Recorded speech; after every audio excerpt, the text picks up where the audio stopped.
bienvenue sur la cuisine de l'Orient. Aujourd'hui, je vous présente le riz libanais. Donc le riz libanais, c'est un riz qui est très rapide et très facile à faire. Ça se mange avec plusieurs aliments qu'on a qui sont en sauce, par exemple le okra, la laurier, les épinards à la viande. Donc aujourd'hui, je vous présente ce riz-là. Ça prend très peu de temps à faire, 15 à 20 minutes maximum, et vous avez un riz qui peut accompagner toutes sortes de viandes ou des plats en sauce. Pour ça, vous avez besoin, pour une recette, d'environ une tasse de riz à grains longs, style Uncle Ben's. Vous pouvez aussi le faire avec du riz basmati ou du riz jasmin. Ça donne une petite saveur, un petit goût. Vous avez besoin également d'une tasse de vermicelles. Donc les vermicelles, on les achète dans les épiceries du Moyen-Orient. Sinon, vous pouvez acheter des pâtes, des vermicelles, puis vous les écrasez, tout simplement. Vous allez avoir besoin de beurre, d'huile d'olive et du sel, et c'est terminé. Pour le riz, moi ce que je fais, je le rince toujours pour enlever l'amidon. Et là, une fois qu'il est égouté, il va être prêt à être cuit. La recette, on fait généralement, quand vous allez voir les recettes sur Internet, c'est 1 pour 2. Non, m'excuse, 2 pour 1. Moi, je fais 1 égale à 1. Donc, une tasse de riz, une tasse de vermicelle. Ça, c'est mon goût à moi. Mais vous pouvez faire 2 tasses de riz, une tasse de vermicelle. C'est vraiment à votre goût. Vous allez l'essayer.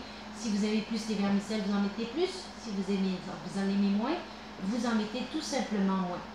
Une casserole au feu, on regarde, on vérifie si c'est chaud. Dès que c'est quand même assez chaud, pas trop, on verse environ 20 g de beurre avec environ 2 cuillères à soupe d'huile d'olive. Ce qu'on veut avec ça, c'est que le beurre, évidemment, ne noircisse pas. Et après, lorsque c'est presque fondu, on rajoute la tasse de vermicelle et on va faire cuire pour faire dorer les vermicelles. Moi, je les mélange comme il faut pour bien faire dorer et faire absorber chaque grain de vermicelle par le beurre et l'huile. Comme ça, il reste entier lorsqu'on les fait cuire. Donc, on va faire cuire jusqu'à brunissement de la feuille des vermicelles.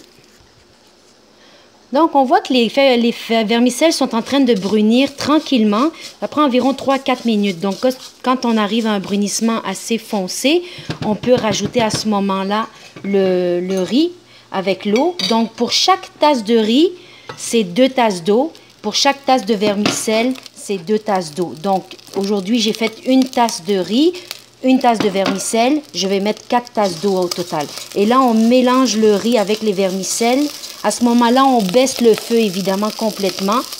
On brasse pour faire en sorte que chaque grain de riz s'imprègne aussi d'un peu de gras. En baissant le feu, on s'assure évidemment que ça cuit plus très rapidement. Et là, lorsque tout est bien imprégné, on peut rajouter à ce moment-là, on rajoute nos 4 tasses d'eau.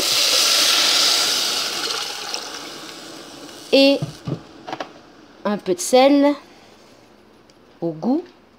Et on brasse. Et on va ramener le feu à gros bouillon lorsque ce sera en train de bouillonner. À ce moment-là, on va baisser le feu à feu doux et on va faire cuire pour environ 15 à 20 minutes. Après 2-3 minutes, le riz est à gros bouillon. On va baisser le feu, mettre le feu à feu doux complètement et faire cuire pendant environ 15 à 20 minutes et on va voir ce que ça donne. Voilà le riz après 15 minutes. Je viens d'enlever le couvercle et là, je regarde. J'ai plus beaucoup d'eau qu'il y a dans le fond. Elle a complètement été évaporée, absorbée par le riz et le riz est quand même cuit. Donc, ce que je vais faire, je vais éteindre le feu. Je vais enlever le riz de la casserole du feu et je vais venir brasser le riz, évidemment, pour qu'il puisse gonfler par la suite. Et voilà donc le riz qui est prêt à être dégusté. Comme vous pouvez voir, pour une tasse de riz, avec une tasse de vermicelle, on a une quantité égale, mais vous pouvez mettre moins de vermicelle si c'est votre choix. Évidemment, les recettes sont différentes d'une famille à une autre. Donc, je vous souhaite un bon appétit. Sahten!